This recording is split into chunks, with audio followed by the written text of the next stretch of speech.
This guy has always seemed like such a downer.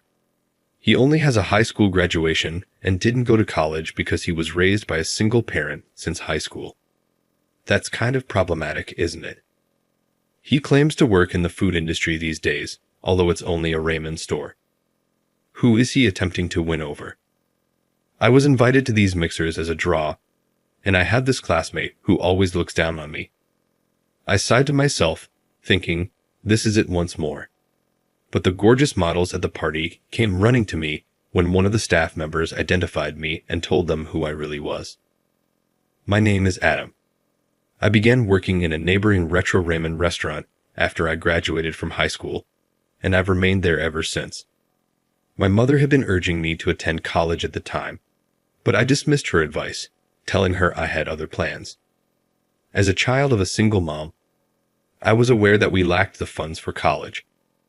I happened to find a part-time job at the ramen store, but it was a fun place to work because of the great staff. Naturally, I took great pride in the ramen store, but when people inquired what I did for a living, I would just reply that I was in the food sector. It's simpler to put it that way because I've worked there for a long time and have held a variety of positions.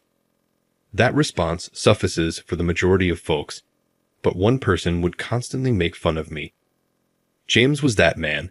They were high school classmates. James and I didn't really get along. In fact, we didn't really talk much. James frequently received reprimands from teachers, colored his hair vivid colors, and wore his uniform carelessly. Although gregarious, he gave off the impression of being too familiar.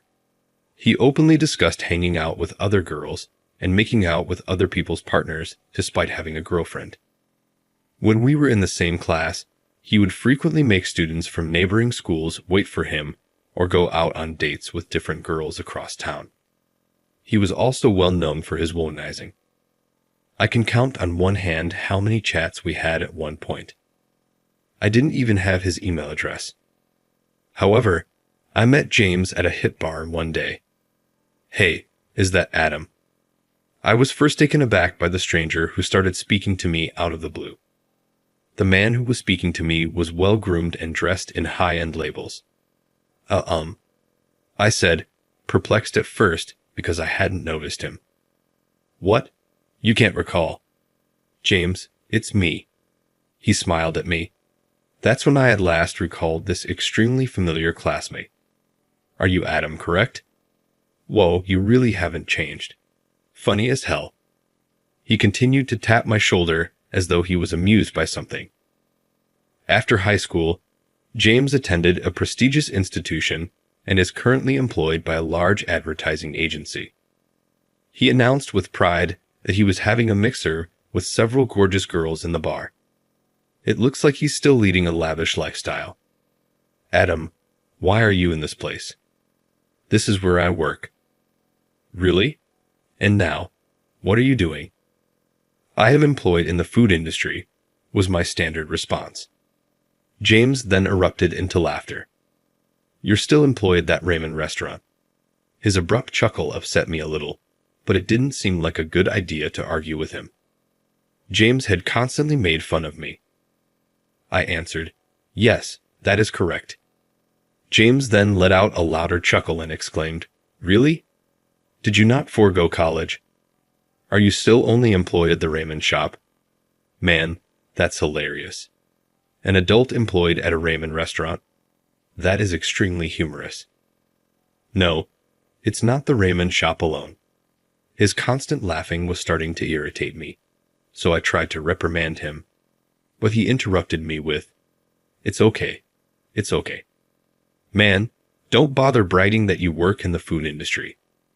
This is the most I've laughed in a long time. I ran out of energy to correct James as he wiped tears from the corners of his eyes. James took his phone out of his pocket just as I was about to walk away. Send me your contact details. Now that I'm wealthy beyond belief, I'll treat you to some delicious food at some point. I became a little irritated by his mocking tone. Not really, though. I can also invite a ton of adorable gals. Come on, please. His phone screen displayed images of him eating at a restaurant and posing in front of appetizing-looking dishes with unidentified women. Like this one or this girl. Eating delicious cuisine with attractive girls, isn't it great? The food appeared appetizing in the pictures. To be honest, I had no interest in dating, but I had wanted to explore the popular restaurants he frequented. I was therefore tempted. James seemed to know a lot of great places, some that I had never heard of. It's instructive for someone in the food sector to visit a variety of eateries. Well, let's grab some food now. James obviously thought of me as his backup at these mixers. I may as well take advantage of him too, since that's how he wants to use me. If our schedules align, I answered, giving him my contact details. I kept getting invited to mixers after that. James appeared to be a social butterfly, throwing get-togethers nearly every week. The location was rarely the same, in addition to the girls changing every time. Despite the fact that his research was done just for mixers, his research skills amazed me. James was throwing another mixer tonight. Considering how often he'd stressed, I've gathered lovely models. He was obviously trying to get near to them when he said, "You have to come." James's regular technique was to make fun of me to emphasize how wealthy and successful he was. Of course it irritated me, but having a meaningful conversation with him wasn't worth it.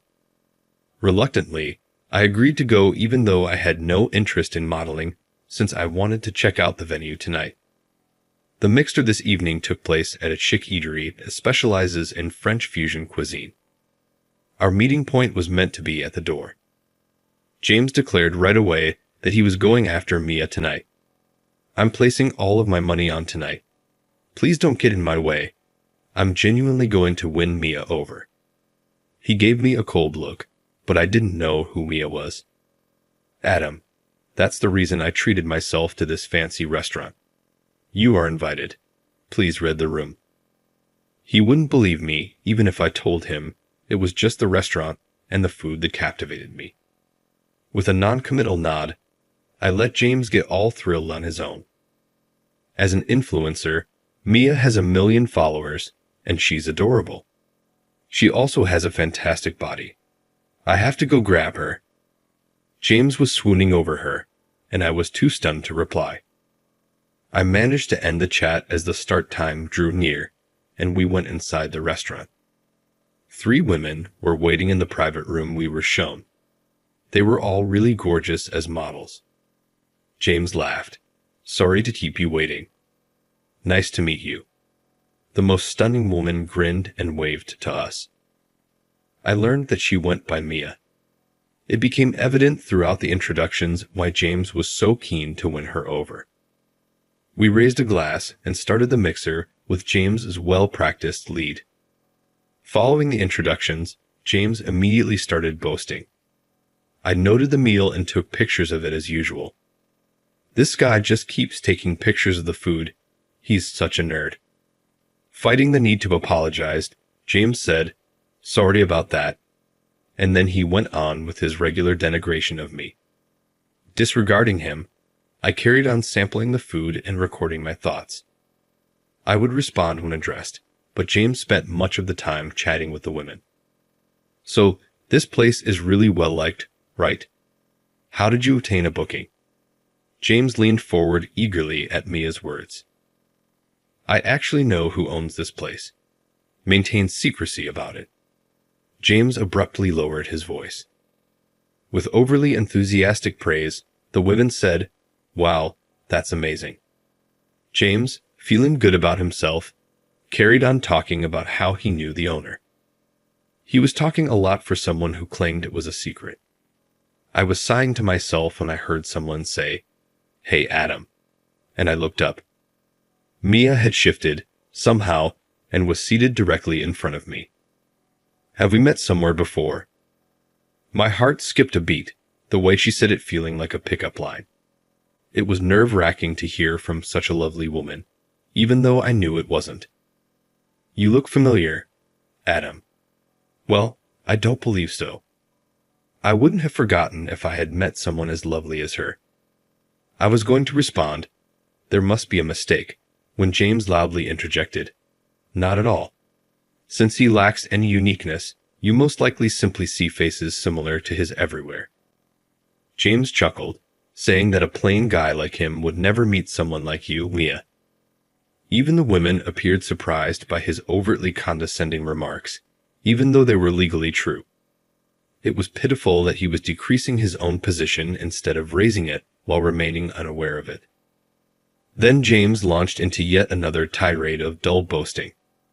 James went on to brag, "Recently, I worked with a celebrity," bringing up celebrities and comedians that we frequently see on TV. "I'll introduce you to them sometime." I didn't care, so I concentrated on taking pictures of the new dishes and writing down my ideas. Then Mia talked to me once more.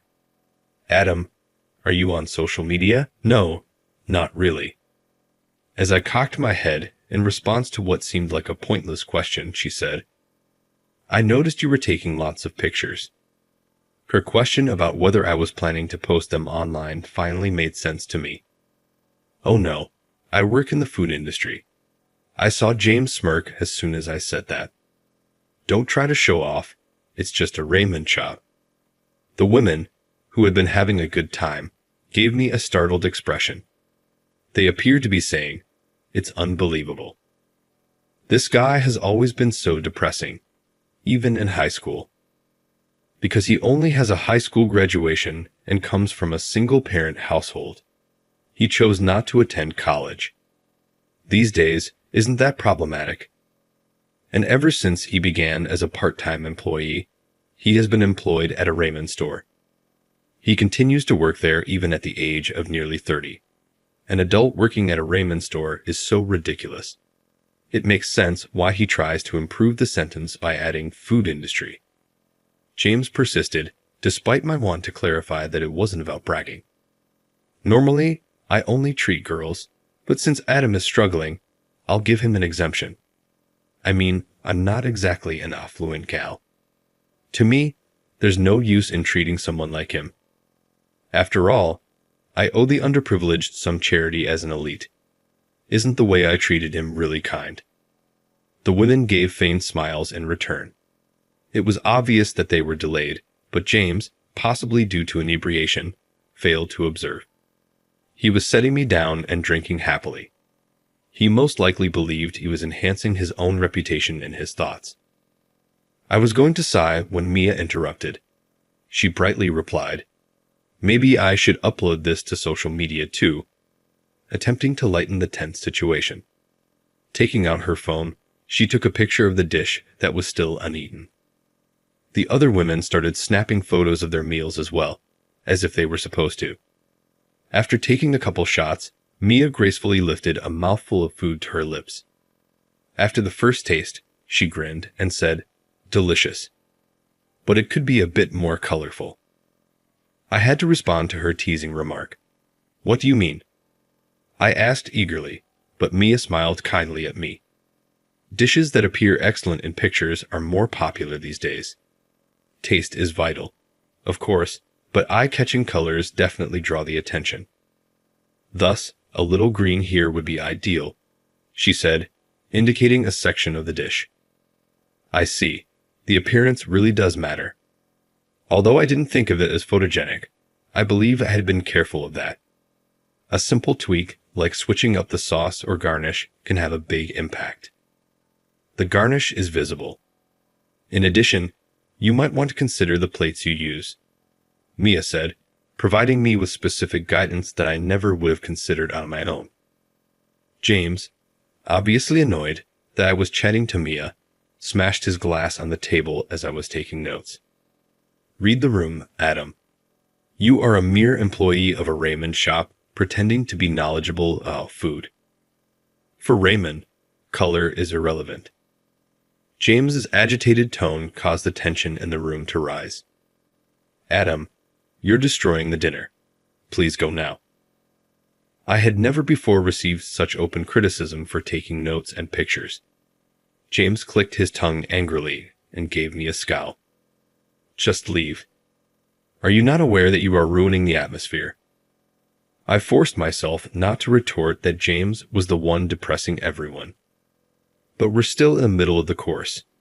I shot back. I would have liked more of Mia's guidance. James looked intent on getting rid of me. You pitiful loser, shut up. People like you are not designed for this environment.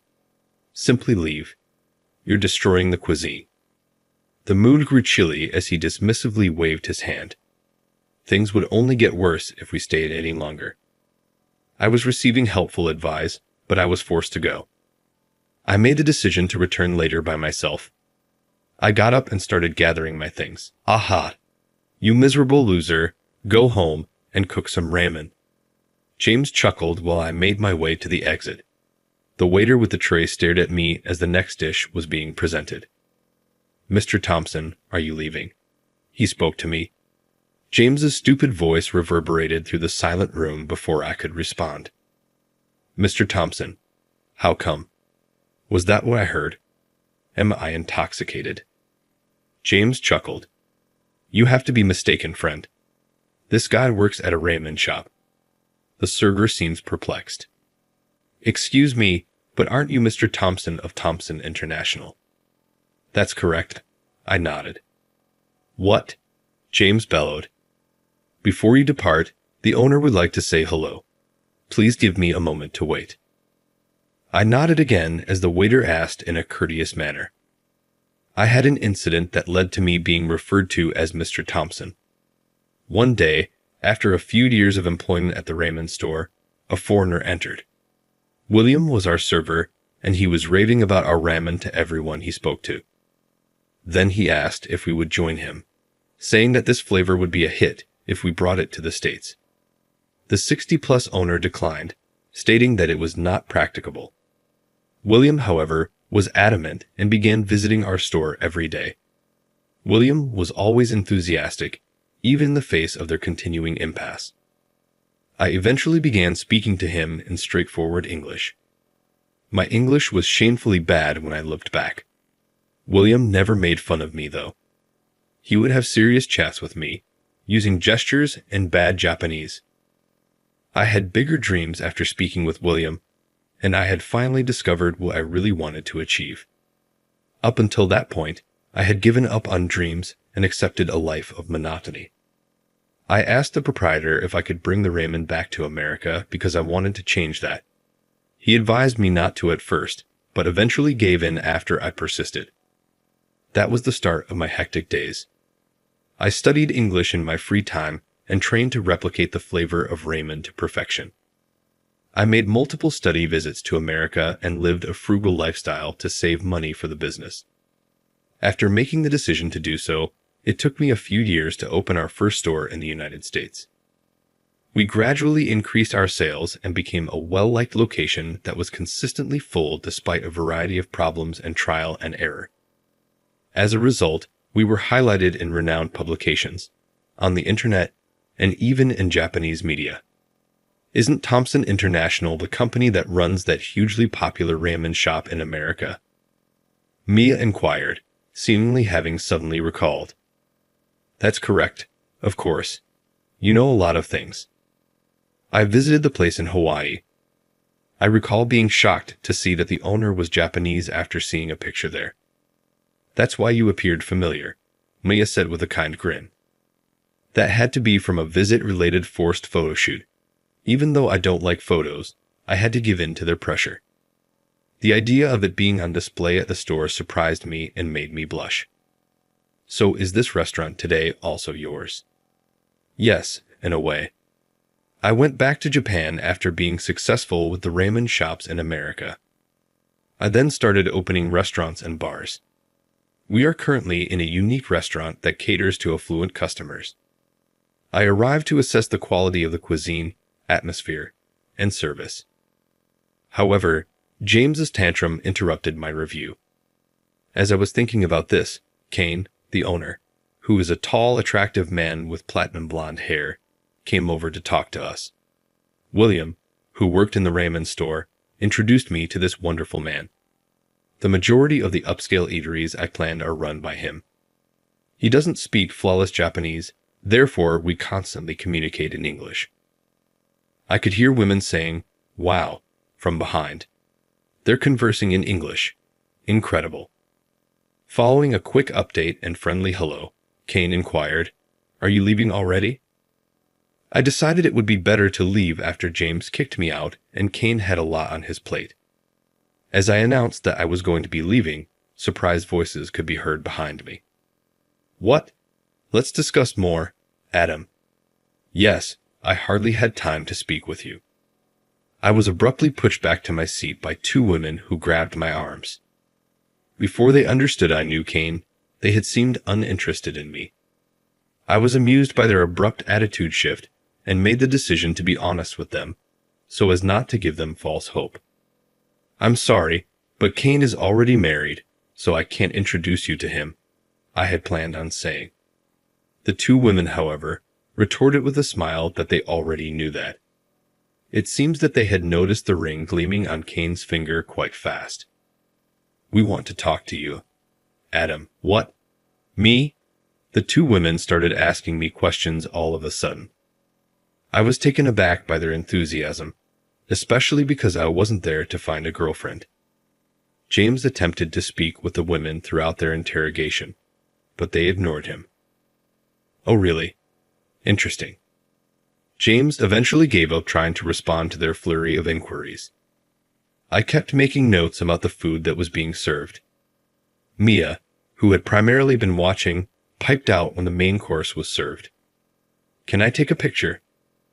I wasn't used to receiving such attention from a gorgeous woman, so her radiant grin made my heart skip a beat. Since Mia had stated that she was an influencer, it is likely that she shared photos of food online. It might help if Mia promotes our eatery. Yes, of course. However, I'm not particularly good at it. "Give your phone to me, please."